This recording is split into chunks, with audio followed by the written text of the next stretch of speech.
I'm your host, Bill Calkins, and in this episode of Tech on Demand, I'm really excited to be joined by two experts from Epicor. Epicor is a software company that many in the green industry have come to trust, delivering comprehensive ERP solutions, CRM tools, a ton of different supply chain management systems. And I personally have always respected Epicor because it's a company that truly seems to understand our industry and partners with customers to customize tools for greenhouses and garden centers.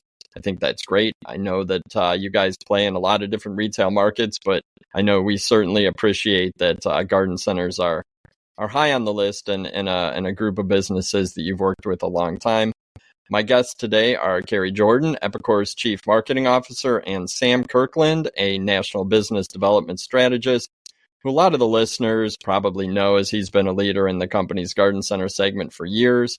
Sam's actually been on the podcast before, and when we chatted about engagement and brand building in the past, it was a great conversation. So I'm expecting a lot from you, Sam.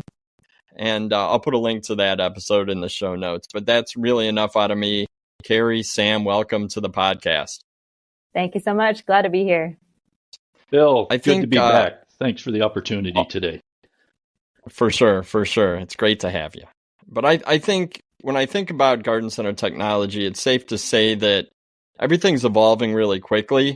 But at the same time, the customer base is changing, or, you know, we're really engaging 4 generations of shoppers right now with a millennial and Gen Z emerging customer base that is massive and super important to us.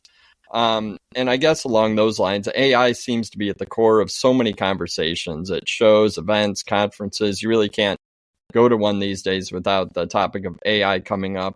But when I think about it, there seems to be a lot of confusion, maybe a sense that the topic is overwhelming. It's really hard to get your hands around and maybe even a little bit scary.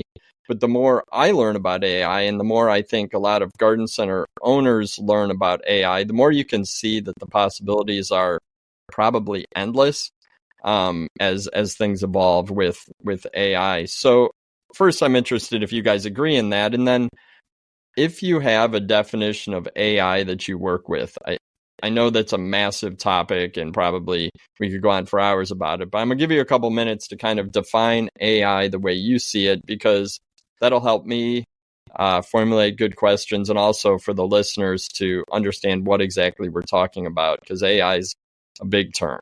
So I will let either one of you tackle this, but I'm interested in what you both think about that. Okay. I'll go ahead and get started. Great question.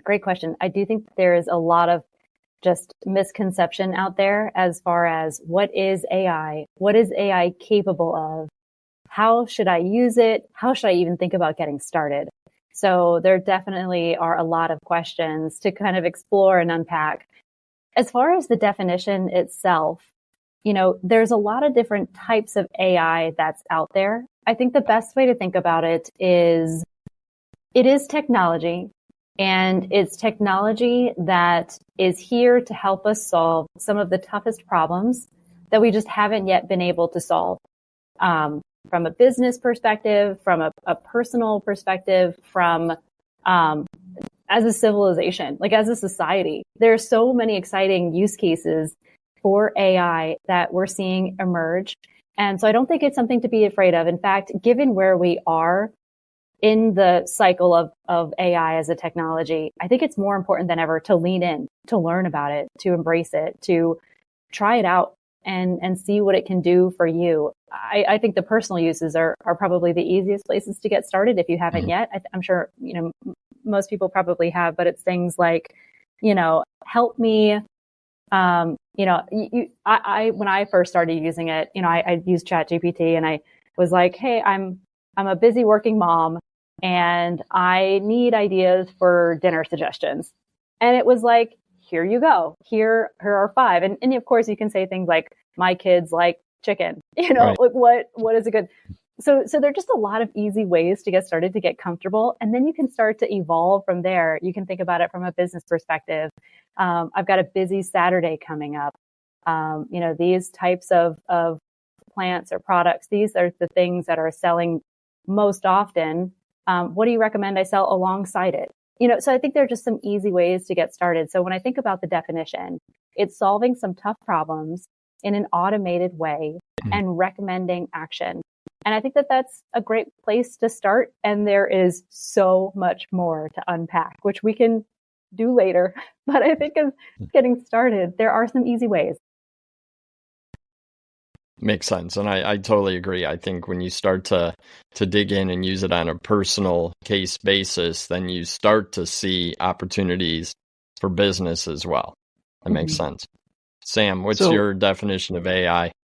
Well, I'm going to go back to 1985 when PCs first came really into the business world. And that's when they were really adopted, right? And there was all this fear, I have to be a programmer, I have to have this massive skill set to utilize a PC that is now 40 years old. And, that really wasn't the case, but that was a fear that as technology has migrated in to our world, and that's where it is. I just simplify it to data. And we try so much to get analytical data that's useful and get information to take data from this point and move it to this point. And AI allows us an easier path without a data scientist in our in our business, that not only do I access it, but it gives me in a consumable format to help me make decisions, to improve processes, just across the board. So at its infancy, it's data. And what do I want to do with it? I want to consume it looking at it. I want to make financial decisions. I want to look at margin.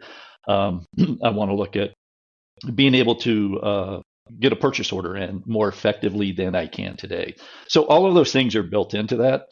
The beauty is that if you work with a company like Epicor, we simplify that where we give you the tools to put your request in and give you the data you're looking for. So I think we understand AI at the retail level and how we help businesses, and we make it simple for retail businesses to kind of harness AI. I like that. And the common thread between what both of you said is action. It's using data to drive action and to simplify the path to that recommended action. So I like that. Those are very good definitions. I asked you that mostly because I ask a lot of people that because I'm trying to wrap my head around how to talk about AI. So thank you for indulging me and starting it off that way. We did mention a little bit about fears or misconceptions. I guess, Kerrie, I'll start with you on this. When you talk to small business owners about AI, how do you recommend addressing that fear? I mean, you can start by just testing the waters a little bit, but I'm guessing you can go a little bit deeper into it because it does require a conversation. And then maybe when you're done, you can hand it off to Sam, who also works with retailers and has probably run into some of these questions as well. Sure. So as we have been working with clients and, the way that we've approached AI as a solution and working with our customers is from the perspective of what problems are you trying to solve in your business? So when we think about it that way, it is a tool to help us solve a problem, just as any other type of technology. And I think even though it is advanced technology, all of the fundamentals that business owners have always been following still apply. Make sure you have the right business case. Make sure you understand the scope of the initiative. Make sure you have budget and an owner, like all of these things that we always have done when we're approaching change and an investment still applies. I think that's a way to approach it. Starting with a business pain and applying those same fundamentals that a strong business has always followed is probably the best approach to get started. Makes sense. It's like a tool in the toolbox, like any other tool from it at its core. But as you said, it is an advanced technology. Yeah, and as we've been, working with, as they're starting to use it, we're learning that it excites them. They want to use it, especially like people who use it in their personal lives, they're getting more and more comfortable with it, and they see it as a tool to help them automate some of the boring aspects of their everyday, right? Like Sam, you were talking about like purchase orders and things, and it can really help speed up the administrative. And once you start to get those kinds of wins, even if they're small, that helps propel the next phase, the next level, the next use case. And then you start to think, gosh, there's so many different ways that we can use this. And it really starts to snowball from there and ramp up. So I think when you do focus in and apply the fundamentals, start to try it out, it does then take off.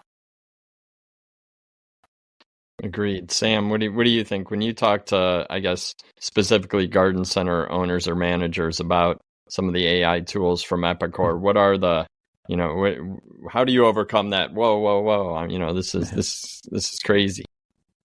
So the thing that excites me right now is, I have 4 fundamental. Where does technology help retail businesses? Cash flow management, employee productivity, consumer engagement, and business process improvements. And it's really the process improvements. I think businesses at times have put up with process issues, or this is a problematic process that I just have to go through. With AI, we can take some of those and say, how can I improve that? How can I get more time in my day? How can I take frustration, or how do I take a task that's taken a good employee off the floor, off buying, because they have to do just repetitious things to get something done. So when I look at it, and if I can focus on that, buy, and we could go down a rabbit hole of what all of those are. But I think as businesses, they all know those processes that they kind of have to get through. I think we take the blinders off and go, let's see if AI can help that to free up the time, improve the quality of life for the employee, right? So they're happier. Yeah. And so that's kind of where I land when I'm talking to business owners today.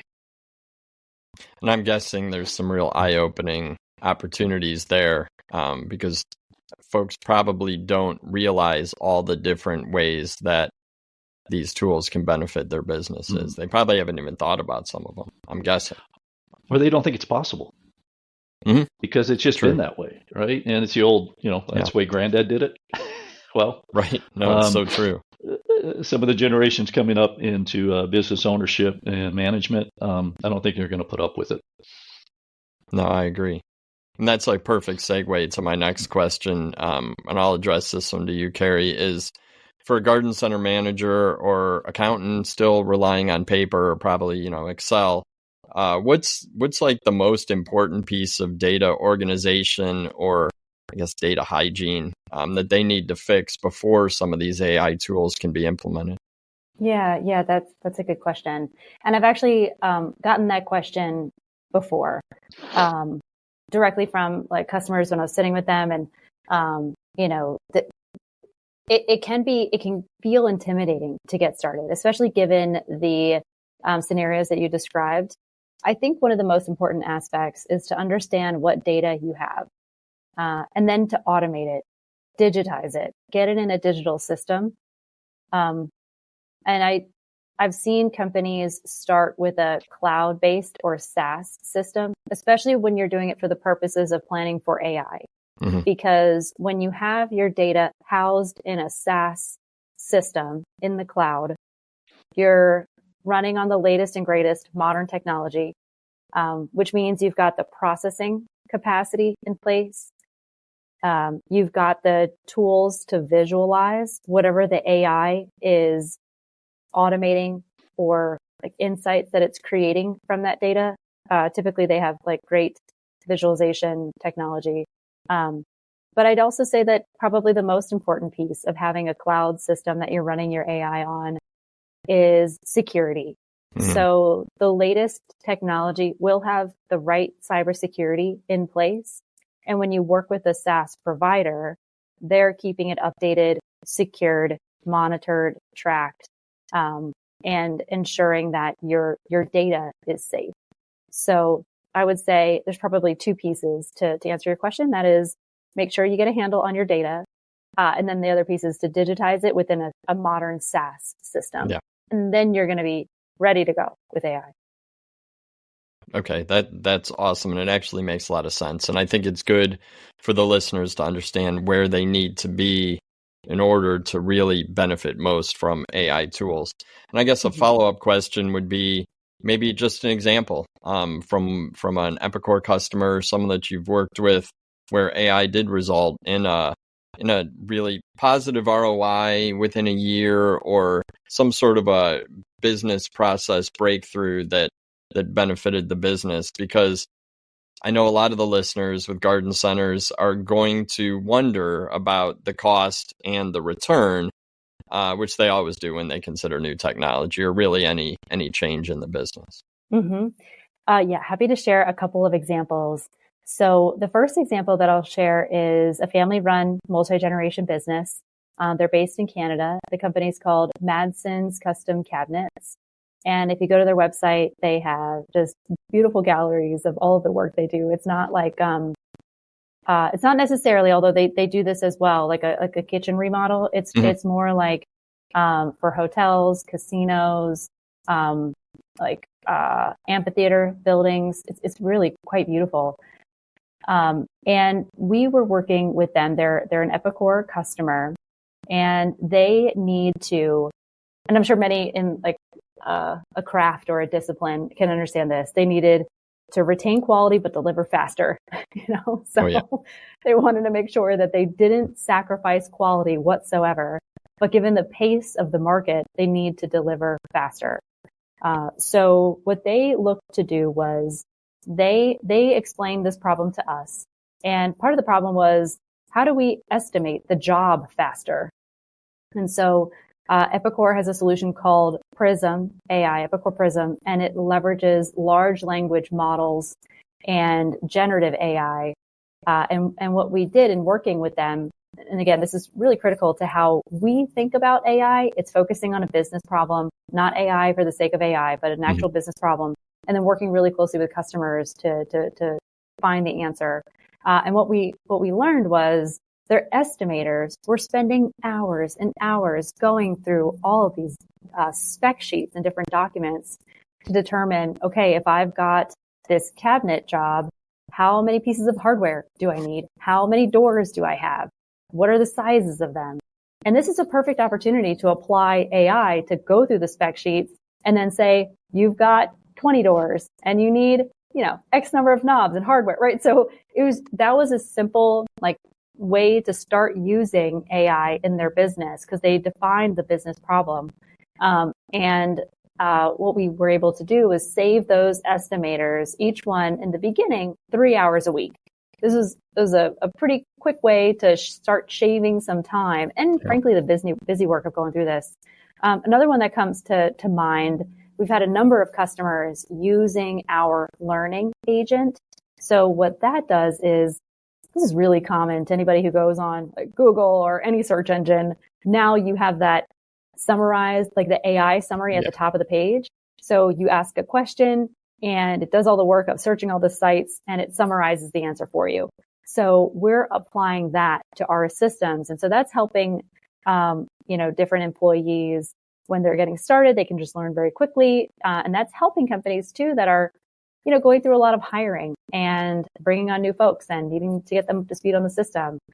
So that's an area that we're investing in and rolling that out to our different solutions. And then, specifically within retailers such as lawn and garden, one of the use cases that we're actively working with one of our customers now is, and I can't provide the name because, they're working closely with us now. Sure. But one of the things that we're doing, and we're really excited about it, is when a customer walks into your store and they have a picture and they're like, what is this thing under my sink? It is busted.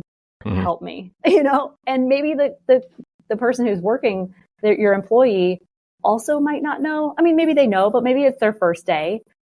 They can use the AI from Epicor to quickly search their inventory and by the picture and say, this is the thing. It's on this aisle. Here we go. Let's go get it. So that's a quick and easy way that we can help our customers. And as we work closely with all of, our customers, and we're learning these types of problems that we can work to solve together. And that's really important to who we are as an organization, and the partnership that we bring when working with customers. That's cool. I love how you said you're solving real world problems, not just implementing AI for the sake of putting AI into everything. That's it's refreshing to hear. For sure. Sam, I got a question for you. How it's more specific to garden center retailers. How can AI help a seasonal business? Obviously, we're maybe not completely unique, but have a unique set of circumstances in garden centers selling live goods, primarily perishable products. But how can a business like a garden center optimize cash flow, prevent overstock and understock? Because obviously we know how important that is with tight margins and weather impacts, and just trying to avoid shrink, which can be brutal. I guess how do you approach that with the garden centers you work with? Well, if we look in the hypersensitive season of our 12 weeks, and a lot of business owners will tell you that's 12 Saturdays. So now we're talking 12 days. Yeah. To some businesses, I'm hearing out there can drive 50% of their revenue in 12 days. Sure. So issues during that time are pretty rough on the bottom line. So businesses are also looking at, how do I split that 12 weeks into mini seasons? And that means product has to come in and sell and be out, and not be out too early and not have overstock left. One issue that I don't like about overstock, if it remains after the time you really want it in the business, you cut it and you go, well, this is just gravy. The problem with that scenario is a business is willing to accept a 15% margin when they used to get 40. And the product that should be on the shelf should be driving 40% margin. Yeah. So just having excess stock and discounting it is actually costing more money. So I think with all of the data points that we can pull in with AI, we will start to see a lot tighter control on inventory. We'll take our allocations and understand what is coming in. It's also visibility to what is going to be not coming in, and it gives us the time to get product on the shelf. So I think a lot of it is visibility. We just need that just-in-time inventory, because during those 12 weeks, that's what we live. AI will significantly be able to help improve just that component of it alone, and get the higher margins on the shelves where they need to be. Or I'm not cluttered, and all of these issues that every business out there faces. So that's the biggest one to me, is really getting honed in on the purchase orders, and to make sure that I run out Thursday afternoon at 5:00 when I close the doors, and they're stocked Friday morning with all the right stuff. But I think when we start to get into the data and understand that, and utilize weather trends, and actually absorb that data and use it to provide you the information, potentially beyond your allocations. Maybe I need to overstock because I know it's going to be 2 great weekend days, or if it's going to rain, I might not want to try and find some additional inventory, because sales might be down a little bit. So all of those things come in, and I think that will help that bottom line. And I think really digging in and understanding and crunching numbers on inventory management to drive the high margin sales is super critical. And along those lines, what, beyond that, what can AI do to help a garden center retailer kind of predict demand for new or niche products, especially if they don't have any sales history? And that's one that I think is really interesting, because that seems really new and an idea that can be super game changing. I'll throw that out to either of you. So a couple things. I'll go first, and I'll let Kerrie come in after. But when we bring a product in, we start to build off of that, right? So a couple of things that I look at that, average line items per transaction. If I bring a new product in, am I taking away from an existing product in my store? Am the consumer buying this instead of that? If I have more pull through with that, it could be a better product. Or if it's equal, somebody just made a choice on a different product. So that is, one thing that I look at. The other thing that's very interesting to me with AI, in the industry, we've been stuck on SKUs. We can use descriptions now. We can find like data that's in the inventory and analyze that against other trends that are out there in the market, other regions. We can, pull from suppliers. What are they selling? And I'm not as bound to a SKU if I have other relevant information in the file that I can use. So it's always, if I bring a new product in, what I want to look at are the average line items for transactions going up. Are they staying the same? Is that product that I'm bringing in really enhancing? So not only line items per transaction, gross margin dollars, and all of these things that as something comes in that we can measure. And the beauty of AI, it kind of pulls it all together and just makes it absorbable without going through 800 spreadsheets. It's just telling me if it's a good buy or not. Yeah, that makes sense. And then, Kerrie, you work with a lot of different types of retail. You've referenced a few already. If you think about garden centers or green industry businesses, what do you think like the most important or significant financial metric that AI can immediately improve? Something that you can walk in and say, all right, I can almost guarantee you that once we start, using AI to crunch these sort of numbers or deliver this data that you need, you will see improvement. And then I guess if you want to share how that happens, that'd be cool. Yeah, that's a really good question. And the tough part to the answer of that is it probably depends. It depends on the business and the problems that they're having. Because that is how we are going to market and working so closely with our customers to make sure it is specific. I would have to point to inventory though, because it is so sensitive.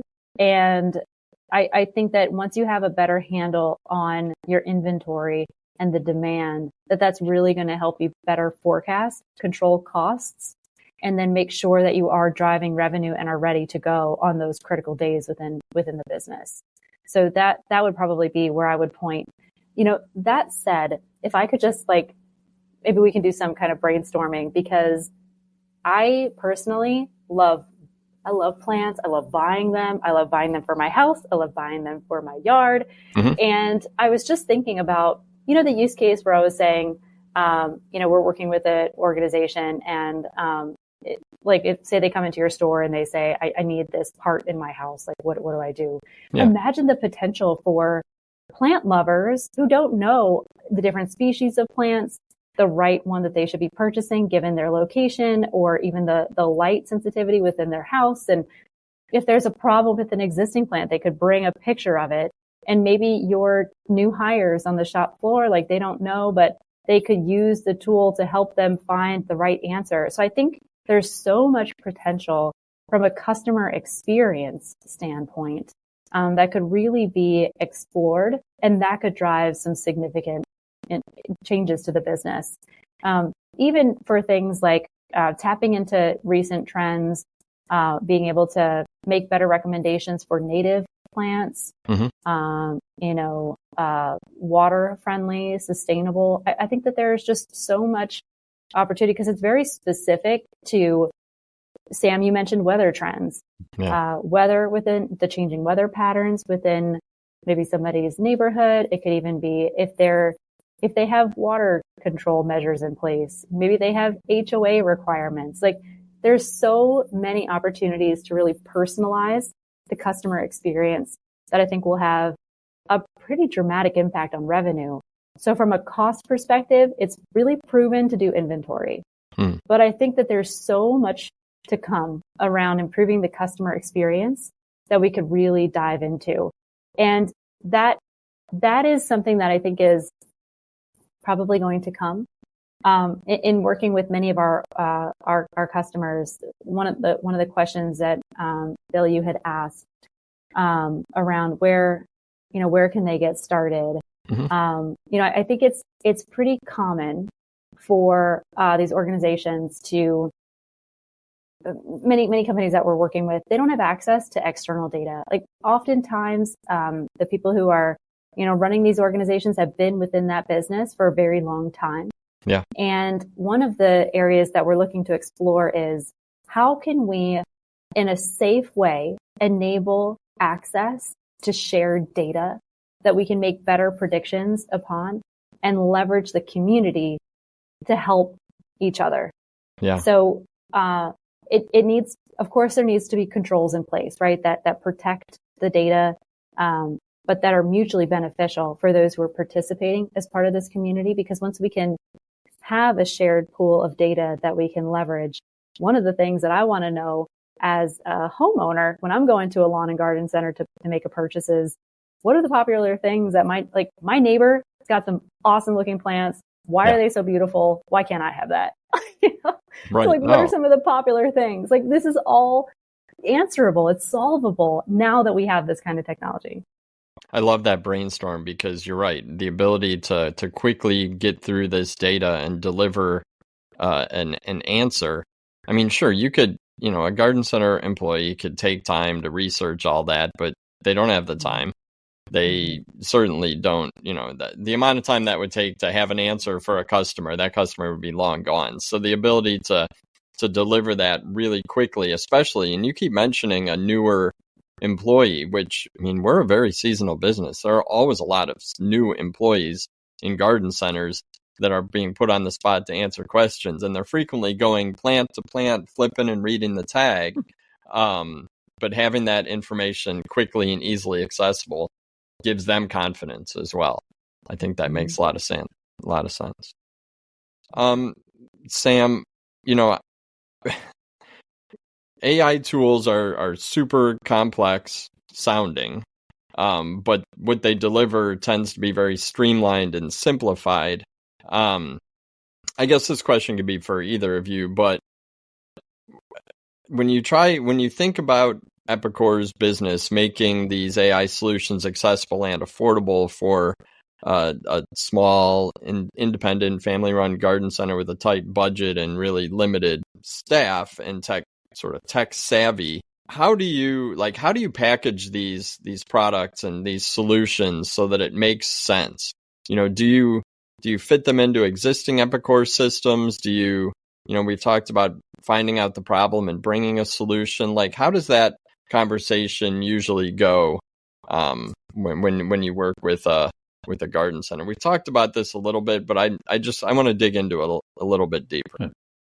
Kerrie, if you want to go first on that, I want to keep my guardrails up, or I can dive in. Sure. So the way we think about it is, when it comes to AI, you do not want it to hallucinate. And I think that that's part of the fear of starting to use AI, because there has been, so many very widely publicized instances of hallucination. Yep. And that is something that is concerning. So when you apply AI to trusted data, that is when you get the best, most accurate result. And so the way that we have been looking at this and structuring our approach to AI is using your business management, your financial technology. It could be your ERP, whatever solution you're using to run your business. That is the backbone, and that is your trusted source of data. And then applying the AI solution that is directly connected within that system. Because, and so the way that we're building this is, we know our data structure and the ontology of how it's structured, and therefore we can apply AI and it can learn from the system itself, like specifically. It's not learning from your data but we've trained it on the structure of the data. So it knows where to go within that system in order to answer your question in a trusted way. So I think you introduce risk to the system when you bolt on an AI or something that's not inherent to the data. And when it comes to making business decisions, that can be highly consequential. And there's risk if you're going outside of your like business management software or your ERP. So whatever solution you're using, I hope it's Epicor, but if it's not Epicor, right, you want to make sure that you're talking to your technology provider and asking them, what is your AI strategy? How are you incorporating AI within this software? Because there is risk to going outside, trying to apply it if it doesn't understand the structure of the system. That makes sense. Sam, do you have anything to add to that? No, that's why I asked Kerrie to take that one, because that's exactly what I was going to say. But it is. And the other really thing to think about is we can, controlling both sides of the data and the AI component on top. We could probably have 50% agreement across the board. And then you have to deal with independent retail owners. And they're all different. They all want something a little bit different. So the beauty of how we've structured it is not only can we give, the broad sense of what normal metrics would be and you'd want to look at, but then each individual business has their own little secret sauce. We can adapt to that and help them with that, use it, expand on it, and, report on it. The big thing really is as it happens. I don't have to wait till the end of the week or the end of the month or things to look at, that I can get that information in an easily absorbable format as it happens if I have it set up and to look at. So highly customizable, but also can also adhere to the common things that we do want to look at as business owners. No, that makes sense, and I trusted that Epicor would have a solid answer for that, because I know that the security and the quality of the data is super important to you guys. Let's get into the nitty gritty a little bit, because everyone that you work with, and certainly garden centers, are for-profit businesses and want to make more money. I got two questions along those lines. One is, where do you think AI can help most? Either is it negotiating better costs from suppliers or optimizing pricing for the consumer? And then the other question is, how does AI translate to a higher average transaction? So those are two questions. Either one of you can tackle them, or both. Yeah, I'll get started there. Okay, so if I had to pick one, my response actually, Bill, is always like, well, what's the business problem you're trying to solve? Sure. Well, let's skip over that. So if I had to choose one, I think I would select the supplier negotiations, because that impacts pricing, right? So I think that makes sense to start there. Being able to get better visibility into the costs to your business, such as procurement, such as your supplier costs, inventory, that can have ripple effects across the business. And once you have a better handle on the cost, you can then better optimize pricing. So that would be my recommendation. That's true. It does kind of go hand in hand. And Sam, I'll throw the other one at you. Well, one quick note on that real quick, because it's not really the cost that we're looking at, right? It's the landed cost and all the extras that can come in. And when do we apply those? And, some businesses don't, others do. But if you have that information and you know what different suppliers' landed cost comes into your business, I think that also can have a major impact. It's always fun to share those numbers with your suppliers. At the end of the day, and I'm going to sell this product, I'm going to make, this much margin dollars from you. And here's your competitor. If you were me, who would you buy from? Right. So I think that is key on that the visibility, because if I think I'm getting a 40% margin and I'm actually getting a 32% margin, that has a dramatic impact on the bottom line. It's a big difference. That's true. So arming you with the information when you go into those discussions. Up front, makes sense. Not on the back end, but on the front end. Yeah. And so then my next question for you, Sam, is how does AI personalization translate to average transaction value? Because we talk a lot about average ticket and customer engagement, and I got to believe that there's kind of a direct result in some of these tools driving that transaction value. I really think a lot of that is around how we personalize our business to our consumers. And as we start to get this data and can assign it to individuals into loyalty programs or other demographics, that will really help drive that. The other is with what additional items can I sell to my consumers that will make the products or services they buy in my business better? I have places I can buy plants, all over the place. 7-Eleven sells plants now, right? But if I buy a plant from a local business and they make it, it blooms better. My flowers, it flowers more. It looks better. All these things that come in, that just turns into word of mouth marketing. But it all starts with the business being able to service that customer quicker, faster. And then the other thing you got to do is market to them because you know exactly what they bought. And in the past, it was a little bit more difficult to say, well, I bought every plant in my mind just went out, a hibiscus, and well, you need this fertilizer. And I started using, I moved to Florida, bought a hibiscus, and fertilizer makes a huge difference. My neighbors come up and, how do you do that? Well, I fertilize it. So, but if I'm marketed to that, right, and the success of the product, the business is so focused on that, you just win that customer forever.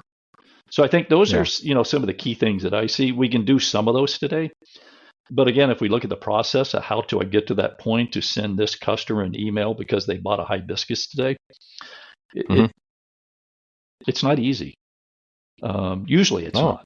But if I can make that simplified, which I don't have to do anything because the system's going to go, they bought send them this. And then invite them back, to the next season and all of that. Because that just leads, how do we get them into the business 1 or 2 more times a year? I think that will go a long way. Yeah, it is that personalization that does differentiate small businesses. I totally agree. And I can see how some of these tools can make that automated, and you'd be a heck of a lot smarter in how you engage with your customers when you know what they bought, when they bought it, and then the likelihood of them returning or buying it again keeps going up. And we do know that retailers tend to be as good as the people in the store engaging with shoppers. And Kerrie, you talked a little bit about what tools that AI would sort of empower team members to, be better and engage more with customers in the store. Sam, I'm kind of wondering what you think about what role AI can play in this, providing, that perennial manager with good real-time data-backed recommendations. Where do you see this going in terms of empowering employees to be better and sell more? Well, you bring a new employee in, and if they don't really, have a strong plant knowledge, and you give them a tool that's in their hands, and when they're walking around helping consumers and they're able to answer their questions because they have the information right there. And look, at the end of the day, the great thing would be I can check them out as we're walking through the store, right? And so that's the next level. But I think the confidence of the employee builds quicker because they're learning as they go. I don't have to go find somebody else to make sure I'm answering the question right, or I'm going to think I know what I'm talking about and may not be right, and that could have a pretty negative impact on that consumer experience in the store. So I really think as we're going through, and it can tell me about the product, the light, fertilizing, care, all of these things that I can have that conversation with. And during that time, it's throwing me in addition. When I buy this, you want to buy this, and the other items in it. It just becomes a lot more natural, a lot quicker. And I do think that now you can find that personality that you want in an employee, because they have the ability to train on what you want them, because they're given the tools to do it. And they're not relying on two employees to answer one question for the most part. And Right. I just think, employee happiness is really important. And if they're stressed, we know what happens, right? So I think this gives them the tool to become a really good employee, a lot easier, a lot more effective. And look, at the end of the day, it's just going to be a happier employee. Right. Well, and I think employee retention is such a critical thing with all businesses in our industry. I mean, so often you hear, I hired 4 people and only 2 of them even showed up the second day. So, no, I think I see so many opportunities with AI, especially if it's secure within your business, presenting the products and recommendations that you want as a business owner. And that makes sense, and that the AI has figured out makes the most sense based on what you even have in the store. So I really like that. Sam, we did talk a little bit about shrink earlier, but I wanted to circle back on it because it is so critical, especially with live goods. What additional roles can AI play in all this? I know products in garden centers tend to be really tough to track. Like you talked about it earlier, like you might have sold a hibiscus, but you don't know that you sold it or who you sold it to generally, especially in spring when it's really hard to get good inventory numbers and when things are crazy in that 12-week period. So shrinkage is tough, and it's especially if it's a miscared for plant. And, in the past we had information of, this section seems to die, who was watering. So that's an education opportunity. I think this gives a little visibility, a little bit ahead. And if we use location codes properly on the products, it could help identify, certain areas of the business that tend to be a little bit rougher on plants. And it, heat mapping and things like that become a little bit easier to look at those. So, the one big part is, log and shrink into the system. And if we log it in, that will the AI will then pick that up and look at location codes. Where's it at? Do we need to move that product to a different environment? Less shade, more shade, less water, more water.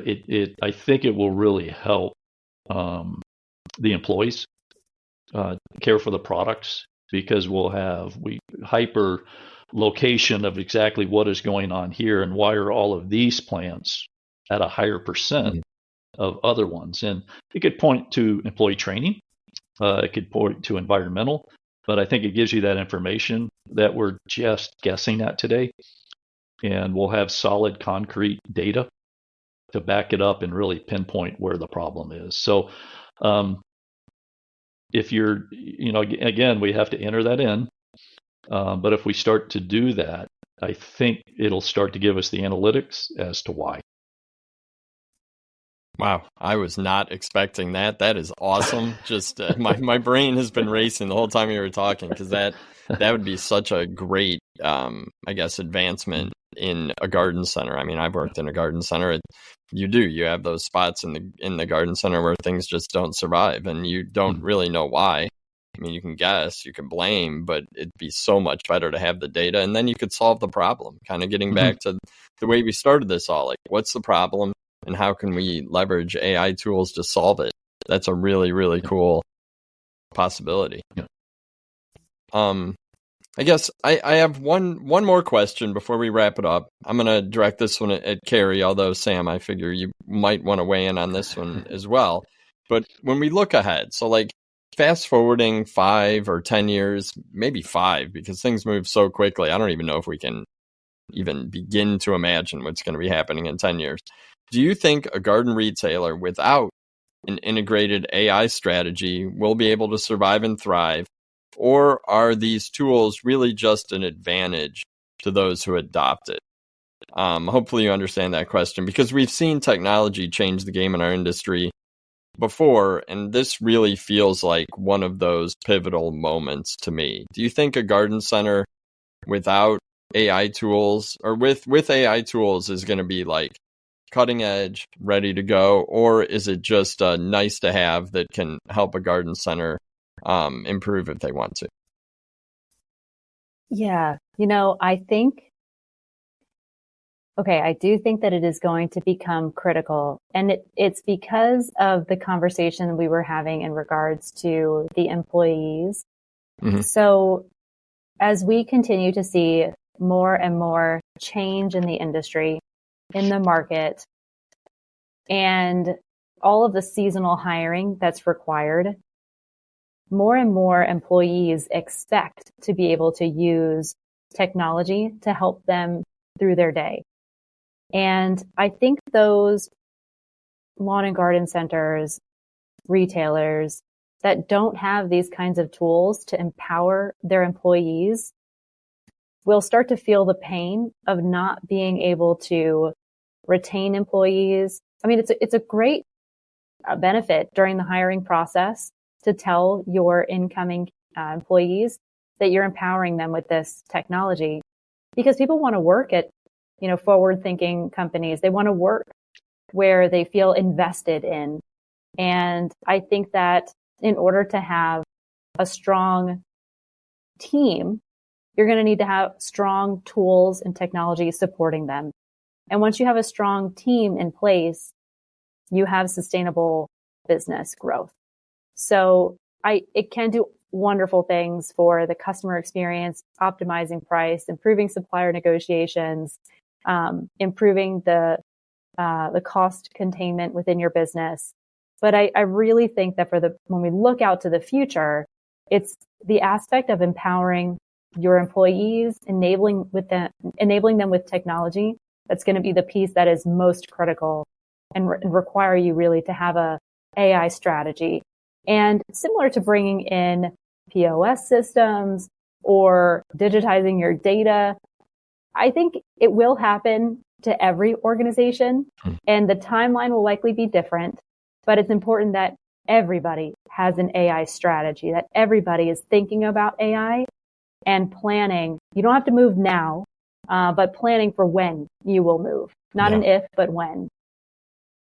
I like that. And Sam, you obviously have a huge passion for garden centers thriving into the future. What do you think about this question? I think it comes down to this: outservice your competition. And what Kerrie just went over, it just it kind of rolls into that. Are your employees engaged, and can they help the consumer be successful? Are your consumers happy with your product, and are they willing to come into your store? And I always say, what is an engaged consumer? Is when you have a product or service and you're the first thought of when I need that product or service, I'm going to that business.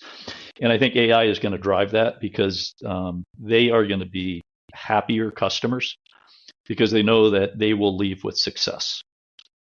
And if we wrap that around, the other business metrics of watching shrink, margin erosion, and all of these things that hit the businesses, and we're able to provide them the metrics, the information, the data to see where they're going, what's happening, what trends are happening. Is it a must-have today? No. Is the vision need to be today? Yes. And do they need to, have that in their meetings as they're working with the leadership of the business and all? How do we adapt this? Because if you don't, your competitors will, and they will win the consumers. Yeah, and I think that goes back to your four rules: the cash flow management, employee productivity, customer engagement, business process improvements. But it all boils down to, is the customer happy? And are they going to come back to your business? Mm-hmm. I love it. And I think that's really a great way to close. I couldn't have said it better myself. So Kerrie and Sam, thank you so much for your time. Before we get out of here, where can listeners go to learn more about Epicor and all of the cutting edge systems and engage with your team? Because I'm sure that this podcast didn't. I mean, there were a lot of answers and there were a lot of great ideas, but I guarantee it opened up a lot of questions as well. Absolutely. Bill, thank you so much. This has been great. Absolutely. For anyone listening who wants to learn more or continue the conversation, I'll direct you, of course, to epicor.com. Yep. Specifically for AI, there's epicor.com/AI. So you can check that out.